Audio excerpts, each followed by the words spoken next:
Genero includes a set of built-in classes that give you great functionality with minimal coding. In this video, we'll define the use of classes, objects, and methods, take a tour of the built-in classes, and show you how they can be used in your Genero programs.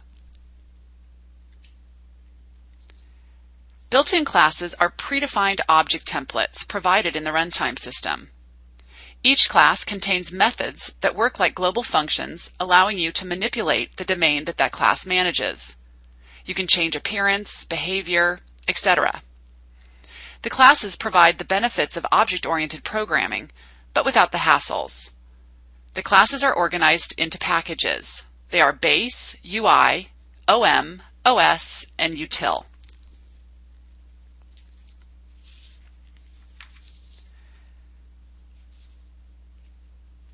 Blueprints and houses can be helpful metaphors when learning about classes and objects. A class, like a blueprint, is the definition or template. Many objects can be created from that blueprint. Each object has methods that are like global functions, allowing you to manipulate the appearance or behavior of an object. For example, a house object might have a method to paint the trim color. Each house object created from the house class can determine its own trim paint color. The house class also has methods. One such method would be create, allowing you to create a new object of the house class type. Note that many houses can be built from the same blueprint, and each individual house can have some distinguishing characteristics that are different from the original blueprint. So again, classes are like blueprints, objects are like the structure built from the blueprint, and methods are the functionality of the class or object, such as creating a new object or changing something about the new object.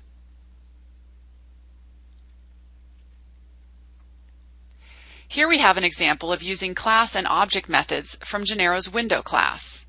The Window class comes from the UI package and is the interface to managing window objects. To use methods from the ui.Window class, we first need to define a variable of type ui.Window. Then we can use a class method to identify which specific window we want to work with. Here we're using the getCurrent class method to let W be the current window. Now that we have a reference to that specific object, we can use the object methods that are available in the Window class. One of these object methods is setText, allowing you to set the title bar of the text of the named window.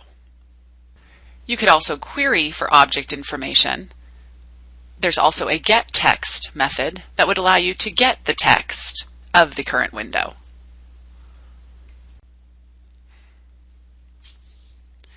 To review, there are two kinds of methods, class and object.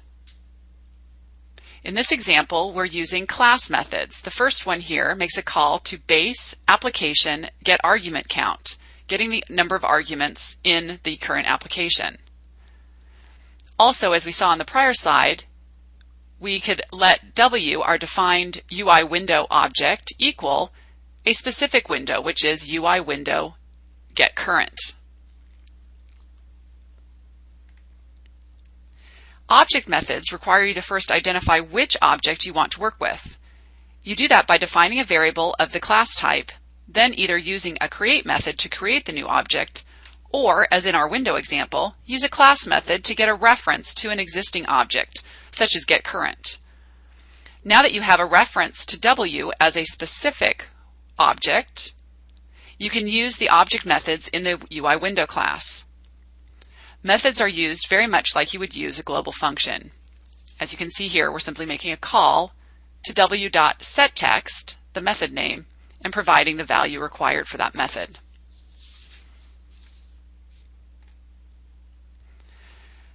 The documentation can help you quickly and easily identify available class and object methods, how to use them, and what type of information they return.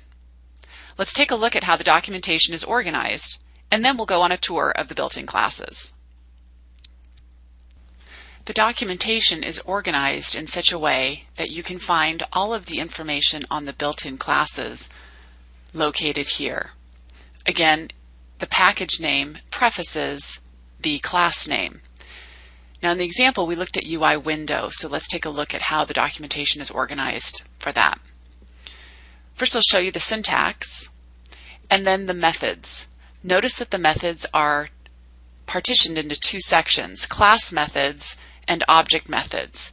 Again, class methods are those that you can use straight away using just the ui.Window prefix. So you can identify a particular window by name. You can also, as we did in the example, use the getCurrent class method. The object methods section will tell you the methods that can be used on a referenced object. So once we have a handle on a particular window or the current window, then we can go ahead and do things like create a form, get a node, set the text, get text, set image, get image, etc. The documentation is set up in the same way for every one of the built-in classes. So for example, if you're working with UI form, you'll note that there is one class method, set default initializer, and a variety of object methods that make it easy to do things such as setting a particular element in the form to be hidden. So what's important to note is the distinction between a class method and an object method, and in working with the various classes, understanding how this documentation is organized. As you've seen, classes are organized into packages: base, UI, OM, util, and OS.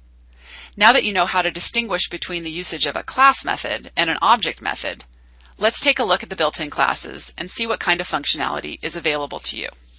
It's important to note that these are some examples of the classes that are available in the packages today.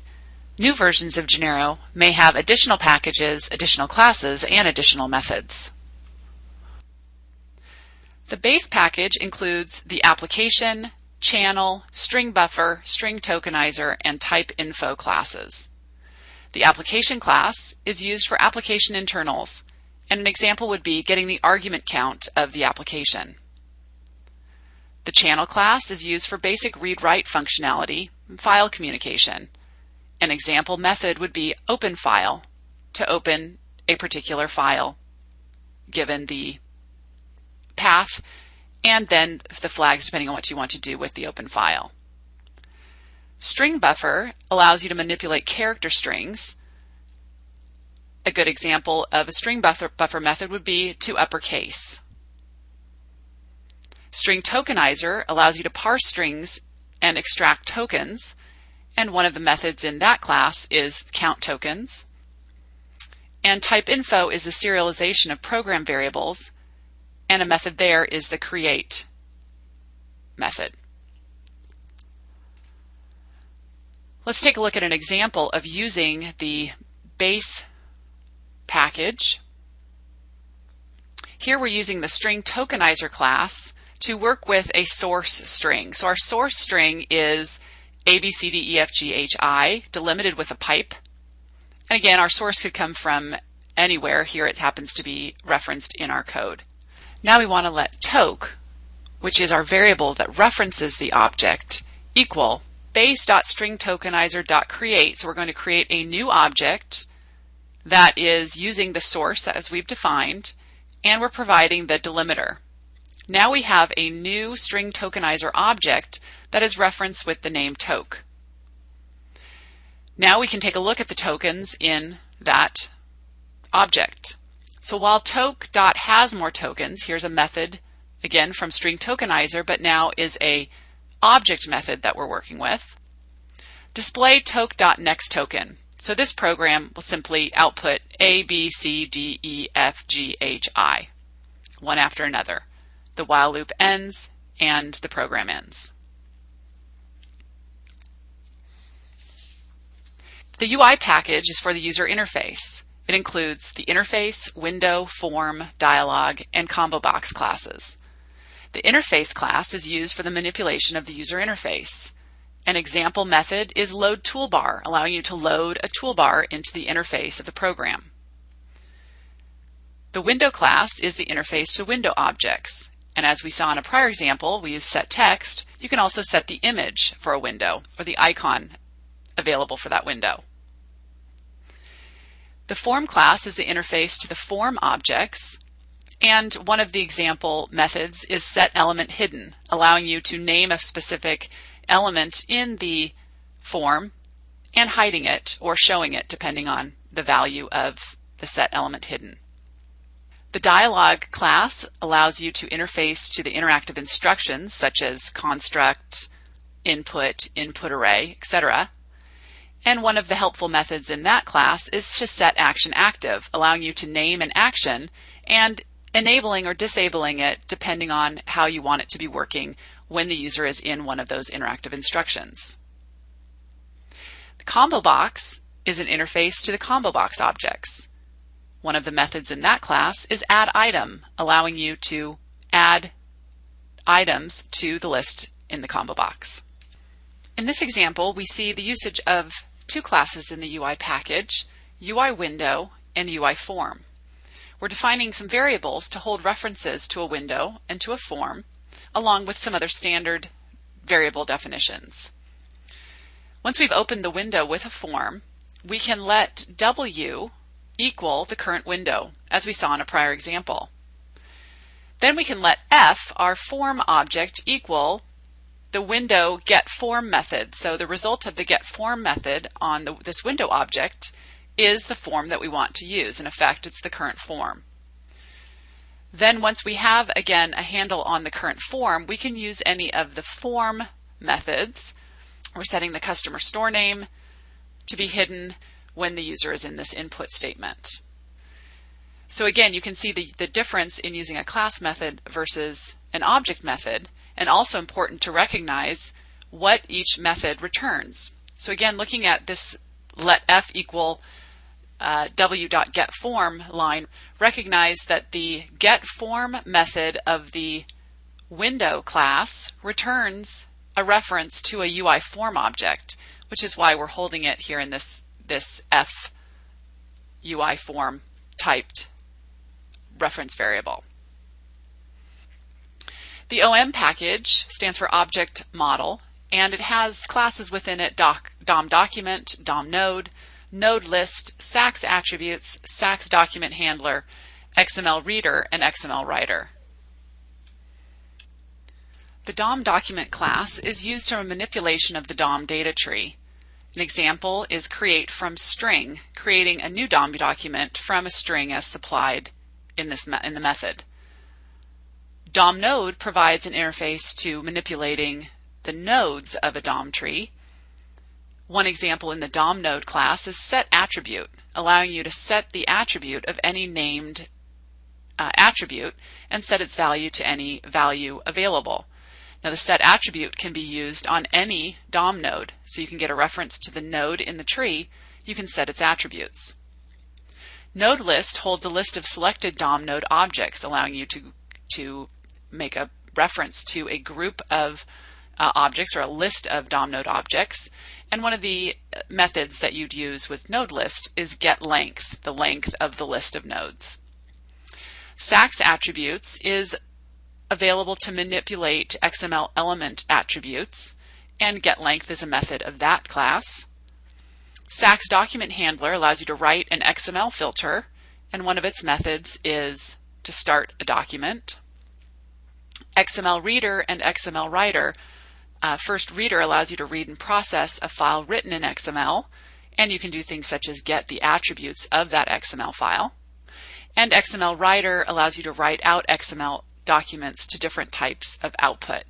And for example, you can create a file with XML writer using create file writer. This example creates a new DOM document, adds a DOM node, and then writes the node information out to XML. First, the DOM document class method create is used to create a new DOM document object. It's represented by D. Then a new element is added. The create element object returns a DOM node object, and it is referenced by R. The attributes are assigned to the DOM node object R. Then the write XML DOM node method is used to write out the XML. The resulting XML file looks like this.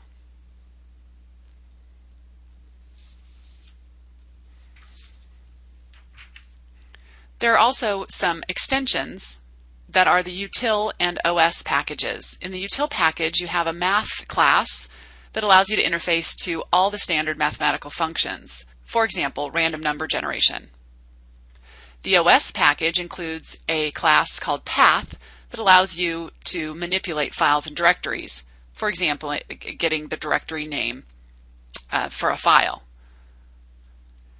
The util and OS packages are dynamic C extension libraries, part of the standard package. To use them, unlike the other packages that we've looked at, these you must import in your program using the keyword import and the name of the package you wish to use. So import util or import OS. Built-in classes, in summary, are predefined object templates. Each class contains methods, and those methods can be used to manipulate objects. The classes provide the benefits of object-oriented programming, but without the hassles. And you can always better understand the classes by recognizing that they're organized into packages: base, UI, OM, OS, and util.